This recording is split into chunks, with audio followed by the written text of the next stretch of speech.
Sigue la W. Bueno, Andrea, vámonos al paro. Pues, bueno, me refiero, no que vayámonos usted y yo. ¿Cuál paro? No. Porque es que Colombia es un país sui generis, ¿no? Sin entrar a juzgar nada, pero pues digamos que no deja de ser llamativo que se estén reactivando todas estas movilizaciones en plena pandemia. No estamos juzgando, pero es llamativo que Colombia en el mundo pues esté sucediendo todo esto y ahora hay un nuevo paro, ¿no? El de FECODE. Así es, nuevo paro de FECODE. De hecho, hoy estamos en paro, ¿no es cierto, Paola? Hoy ya arrancó el cese de actividades de los profesores y mañana es la movilización en el marco del paro nacional que está convocado por las centrales obreras. Sí, Juan Pablo, es un paro de 48 horas que ha convocado el gremio de los maestros y mañana ya es una movilización, se van a unir, o es lo que ellos han anunciado, se van a unir a la minga indígena y también a las centrales obreras que mañana también tienen planeado salir a protestar en las calles de Bogotá. Mañana es el gran paro nacional. Otra vez, después de que el año pasado, o bueno, al principio de este año se llegara a un acuerdo con el gobierno de hacer una negociación, pero pues por todo el tema de la pandemia eso quedó congelado. Pero específicamente sobre el tema de la educación, pues los voceros de FECODE lo que han dicho es que van a salir a marchar porque no se les han cumplido los acuerdos a los que llegaron con el gobierno en el anterior paro de maestros y además porque ellos dicen que necesitan unos compromisos específicos para poder regresar a clases por parte del gobierno. Esto, por supuesto, lo que dicen los voceros de FECODE lo van a hacer con todos los protocolos de bioseguridad y autocuidado porque se trata de una manifestación en la que se van a presentar aglomeraciones. Bueno, teníamos como invitado al profesor Nelson Alarcón, presidente de FECODE, pero creo que no nos está atendiendo. No, es que justamente hasta ahora están reunidos, Juan Pablo, los representantes de FECODE con algunos líderes de la Minga para Ok. cuadrar mañana cómo va a ser el encuentro No, eso se de entiende. estas dos protestas, porque lo que quieren es unirse para que también las centrales obreras y la Minga y los maestros pues lleguen todos hacia un mismo punto y pues la movilización sea mucho más masiva. Bien, listo. No, pues se entiende que a esta hora están en esas labores de coordinación. Pues lamentablemente no podemos contar con él porque queríamos entender si se justificaba o no este nuevo paro de profesores, cuáles eran sus objetivos y metas. Pero bueno, tenemos otro invitado, Andrea, que con quien queríamos además controvertir un poquito con el profesor Nelson Alarcón, y es un profesor que dice, yo no paro, yo trabajo. Se trata de Rodrigo, él aparece en Twitter como el profe antisocialismo, dice @Rodrigo Aguaclar, y escribió lo siguiente, refiriéndose a una de las noticias del día y esta nueva movilización de FECODE. Dice él, soy maestro y FECODE no me representa, yo no paro, yo trabajo por los niños de este país con compromiso y pues queremos saludarlo a esta hora, está conectado y también para que ustedes se conecten en nuestro Facebook Live. Rodrigo Ramírez, maestro desde 1995, bienvenido aquí a Sigla W. ¿Y usted por qué no está de acuerdo con este paro anunciado por FECODE? Muy buenas tardes para ustedes y todos los que nos escuchan a esta hora. No, pues son varios motivos. Yo creo que es un momento muy inconveniente, no solo la situación por la que estamos pasando, sino que las clases, el trabajo en casa que se está enviando a los niños hace parte de ese pequeño desahogo que ellos pueden tener para estar ocupados en sus casas, ya que en estos momentos la no asistencia a sus recintos estudiantiles los tiene afectados de muchas formas. Entonces, pienso que podrían haber otros momentos para hacer paros si es que el gobierno no le está cumpliendo a FECODE con todo lo que ellos dicen que no se les está cumpliendo. Como usted entenderá, Juan Pablo, aquí el tema es muy controversial, Claro. porque incluso desde FECODE pues dirán, pero si no nos ayudamos entre todos los profesores, pues entonces esto también repercute contra todo el gremio, ¿no? Claro, pero venga, profesor, yo quiero que empecemos como a puntualizar esos elementos que lo llevan a usted a decir que no está de acuerdo con el paro. Hay una preocupación por parte del sector del magisterio por el riesgo que se podría correr teniendo en cuenta que en los colegios públicos, en las instituciones públicas educativas, pues no se pueden garantizar unas condiciones de bioseguridad que le den tranquilidad a los estudiantes, a los equipos directivos y a los docentes. ¿Usted no comparte esa preocupación? ¿Usted le parece que los colegios públicos cuentan hoy día con todas las medidas y todas las garantías para garantizar bioseguridad? A ver, nosotros venimos de una semana de desarrollo institucional que finalizó con el puente del Día de la Raza. Estuvimos reuniéndonos con los rectores y ellos nos hicieron saber que ya el gobierno ha desembolsado unos recursos importantes a todas las instituciones educativas a través de la ley de educación a tratar lo que es el tema de la bioseguridad. Pero eso no solamente se detiene ahí, sino que ustedes saben que cada Secretaría de Educación es autónoma cuando es certificada en tomar sus propias decisiones, y en el caso de Cali, que es lo que me compete a mí como docente, acá se está hablando de un 25%, grupos de 20 niños, el 25% vendrían siendo 5 estudiantes los que irían a estudiar. Entonces, si no vamos a tener la capacidad de hacer siquiera un piloto, porque ya la ministra dijo que el próximo año 2021 va a ser todo en alternancia, si no vamos a tener la capacidad de tener 5 niños en el aula durante 4 o 5 semanas que restan de clases, pues entonces déjenme decirle que estamos fregados, porque es una cantidad mínima de estudiantes, y ya cuando hablamos de 40 estudiantes por aula, que es raro en el sector educativo, se tendrían que tomar unas medidas para que lleguen un porcentaje menor. Pero yo pienso que nosotros como maestros no debemos ser la rueda, el palo en la rueda para afectar al gobierno en las decisiones que se toman, porque uno escuchando a la ministra, uno ve que hay una disposición de trabajar y siempre de llegar a acuerdos, pero yo pienso que la solución no es estar convocando a paro. Es que mire, prácticamente desde que inició el gobierno del señor Iván Duque, lleva FECODE convocando a paros una vez al mes, 2 días. Ahora hágase la multiplicación de eso, ¿cuántas afectaciones al año no hay escolar?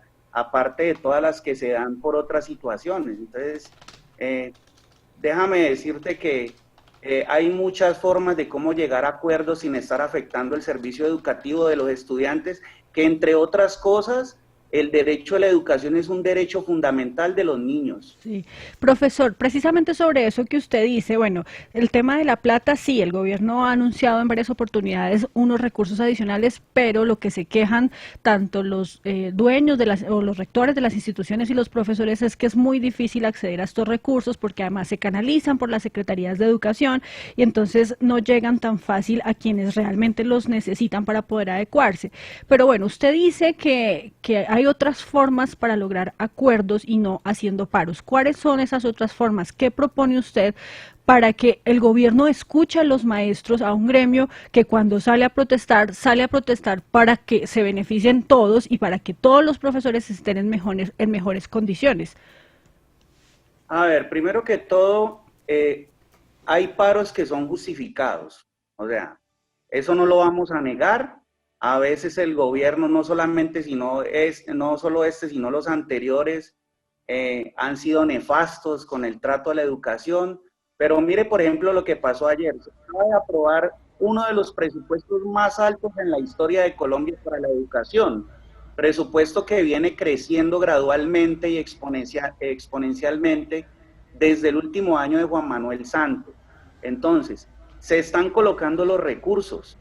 Pero a mí sí lo que me parece es que FECODE se ha politizado, FECODE se ha convertido en un brazo político de sectores de oposición del gobierno, y yo veo que estos paros son más políticos que cualquier otra cosa. O sea, no solamente porque siempre las fechas coinciden con otro tipo de convocatorias, sino que uno ve que los invitados a los espacios que FECODE abre siempre son con senadores, opositores al gobierno, siempre está el señor Petro por ahí también presente en esa situación. Entonces, no solamente soy yo el que estoy inconforme con esta llamadera a paro, somos muchos maestros, y si usted se pone a mirar cómo eran de nutridas las marchas hace unos 2 o 3 años, a como la gente sale ahora, esto es una inconformidad que tenemos muchos maestros de que el sindicato, que debería de estar trabajando en pro de la educación de los niños, de los maestros, de la comunidad educativa, ahora parezca más un brazo político que cualquier otra cosa. Profesor Rodrigo, justamente le pregunto sobre ese tema, porque usted menciona que eso es de todos los gobiernos, en el gobierno Santos, en el gobierno Uribe, ahora en el gobierno de Duque, siempre hay paros y hay ese inconformismo por parte de los maestros. Desde su perspectiva, ¿se está incumpliendo, se les ha incumplido con el pliego de peticiones que han hecho o definitivamente qué es lo que está pasando? Cada día o más que cada día, en cada gobierno van variando, van modificando sus pliegos de peticiones. A ver, yo no diría que haya incumplimientos porque si uno se lee los documentos oficiales publicados en la página del Ministerio de Educación, uno ve que tan solo en capacitación docente se están invirtiendo cientos de miles de millones de pesos ofreciéndole magísters y doctorados a los docentes para que logren una cualificación. Los acuerdos que se lograron con Santos de los aumentos graduales que cobijaban al gobierno Duque se vienen cumpliendo a cabalidad. Que me refiero a la nivelación salarial por porcentaje que termina en el año 2022 y otro tipo de situaciones que se han venido reflejando en lo que es inversión, infraestructura. Todos sabemos que venimos de un cartel que se robaba los dineros para construir la infraestructura y este gobierno ha hecho todo lo posible por recuperar las obras y colocarlas a funcionar. Entonces, yo lo que pienso es que eso tienen que sentarse a conversar y terminar de una buena vez con estos paros, que ya los padres de familia están hastiados y más en este momento en el que ellos necesitan que sus profesores estén atendiendo a los niños, porque como les dije al principio, estamos en un momento coyuntural que imaginen esos niños encerrados en la casa y ni siquiera siendo atendidos desde la educación, que es el único medio de desahogo que tienen. Y nosotros tenemos mucha población venezolana, y se lo digo por el caso mío. En el caso mío, que tengo tantos padres venezolanos en el aula, ellos deben de dejar a esos niños solos en la casa para que se atiendan, se sirvan el desayuno, el almuerzo. Ellos llegan ya de noche, se están exponiendo a peligros de una quemadura en la cocina, de que llegue algún extraño y se los lleve. Bueno, son muchas cosas. Aquí lo que hay que buscar es que se lleguen a unos acuerdos definitivos y que ya dejemos, es que llevamos como 7 años en esta situación, desde el segundo periodo Santos, más los 2 años casi medio que lleva el presidente Duque. Profesor Rodrigo, yo quisiera saber, es que me llamó mucho la atención. Andrea, ¿usted me recuerda qué es lo que dice el perfil del profesor Rodrigo en sus redes sociales, en Twitter? Sí, mire, dice el profe antisocialismo, punto, @Rodrigo Aguaclar. Sí. ¿Qué significa ser un profesor antisocialista? Bueno, realmente ser un profesor antisocialista es que estoy en completo desacuerdo con esa ideología similar al chavismo o a lo que representa políticas populistas que lo único que hacen es empobrecer las naciones.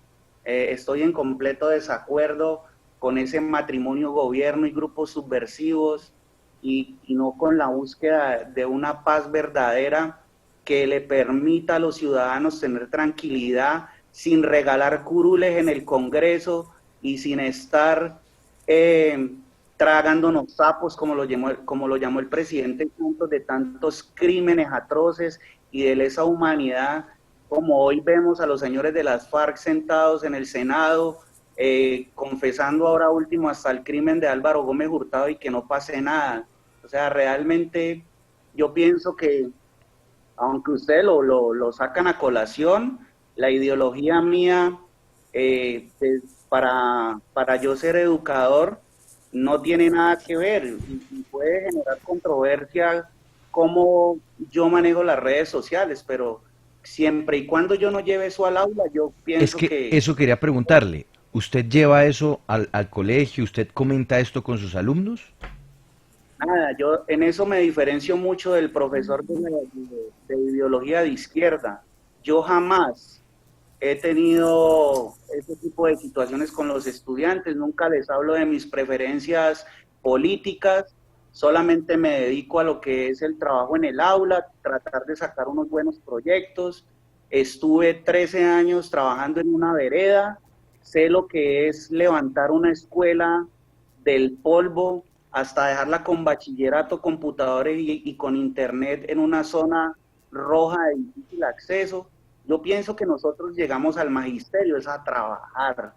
Yo pienso que la política se debe dejar de las puertas para afuera de la institución y no que esté ocurriendo lo que vemos ahora en redes sociales, que muchos maestros se ponen a hablar mal de los políticos de turno y lo que hacen es generar controversia y un adoctrinamiento innecesario, porque ese niño va a crecer y él va a tomar sus propias decisiones con lo que es su ideología política. Sí. Pues mire, queremos también conocer la otra cara de la moneda, de quienes están de acuerdo realmente con estas reivindicaciones que pide el gremio de FECODE, de los maestros. Saludamos a Pedro Arango, él fue fiscal de FECODE. Pedro, bienvenido aquí a Sigue la W. ¿Usted por qué, por el contrario, si apoya la manifestación diferente a lo que dice el profesor Rodrigo, que él considera que no está de acuerdo y que muchas veces los políticos manifestan o manipulan, mejor dice él, estas protestas? Sí, buenas tardes. Un saludo para todos los de la mesa de trabajo.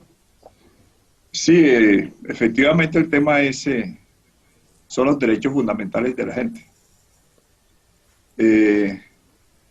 El tema es que nos han aplicado el modelo neoliberal en Colombia y nos quitaron todos los derechos. El derecho a la pensión, que en este momento está mediante una reforma. A las nuevas generaciones la van a dejar sin pensión porque aplicaron el 1174 el trabajo por hora sin ninguna prestación. Igualmente, el tema de la salud, por ejemplo. El tema de la salud, cogieron el presupuesto y se los entregaron a la CPS. Es un presupuesto que está ligado a la Ley 100. Y la Ley 100 lo que privatizó fue un derecho, diríamos que es esencial, el de la salud. Ni siquiera fundamental, pero es esencial. Y bueno, y a los trabajadores, por ejemplo, de la salud los han dejado desprotegidos. Las clínicas las vendieron, todo lo convirtieron en negocio. Y no le pagan, ¿cómo así que un trabajador de la salud le adeuden un año de trabajo? Los tienen por OPS y nos cogió la pandemia en una situación bastante crítica, sin presupuesto. Y Sí. todo, Exfiscal de FECODE, convertido permíteme le pregunto, en a eso que usted está diciendo, quiero preguntarle algo muy puntual, porque es que nos decía el profesor Rodrigo que él no está de acuerdo con esa movilización, ni mucho menos en esta época de pandemia, pero además porque él siente que también algunos políticos manipulan esa manifestación. ¿Usted qué le respondería? No, nosotros no nos manipula nadie, sencillamente son los derechos que tenemos. Ustedes saben que ha habido una serie de situaciones bastante críticas contra la juventud, las masacres que han venido sucediendo, los asesinatos de líderes sociales. Por ejemplo, la Minga en este momento se está movilizando es por el derecho a la vida. Entonces, más de 65 masacres este año. Y no hay una respuesta del gobierno, ni siquiera recibe a la Minga. A nosotros tampoco nos ha recibido. Nosotros presentamos un pliego el 21 de noviembre de 104 puntos, dijeron que eran muchísimos puntos, y ahora con la pandemia presentamos un pliego de 6 puntos y tampoco. Es decir, que no escucha a la ciudadanía ni a la población. O sea, la gente, ya venía una crisis económica antes, en el año 2019, a nivel mundial, incluso estaba tocando los límites de la recesión económica, Y bueno, y con la pandemia la situación se puso más crítica. Entonces hay 9 millones de familias que no tienen para la comida ni pagar para arriendo y pagar los servicios públicos. Y el gobierno cogió los 117 billones de pesos y se lo entregó a los bancos, y los bancos se lo entregó a las grandes empresas. Entonces las microempresas, las pequeñas empresas y las medianas empresas, pues sencillamente no tienen con qué pagar las nóminas y están quebradas, porque el gobierno, en lugar de darle las posibilidades a las microempresas, a las pequeñas y a las medianas, pues se las dio al capital financiero y a las EPS. En ese sentido, creemos nosotros que pusieron a la gente en la informalidad prácticamente, y la gente en la informalidad le tocó salir a buscar, porque el gobierno no puso la renta básica. No dio la renta básica, sí, que es precisamente para que se pudiera alimentar la gente en las casas. Y entonces le aplicó la comunidad de rebaño, es decir, ustedes se infectan, y entonces los infectados ya crean unas defensas, y de esa manera lo hicieron en Estados Unidos, lo hicieron en Inglaterra, lo hicieron en Brasil, sí, y nos las aplicaron a nosotros también. ¿Qué pasó? Que la gente ahora está en un desempleo y en la informalidad, y va a aumentar la inseguridad, téngalo por seguro, y la gente pues ya no va a aguantar esa situación. Pues bueno, ahí están entonces las dos visiones sobre el paro de los maestros. A nuestros invitados, al profesor Rodrigo Ramírez y también al exfiscal de FECODE, Pedro Arango. Gracias por estar aquí en Sigla W.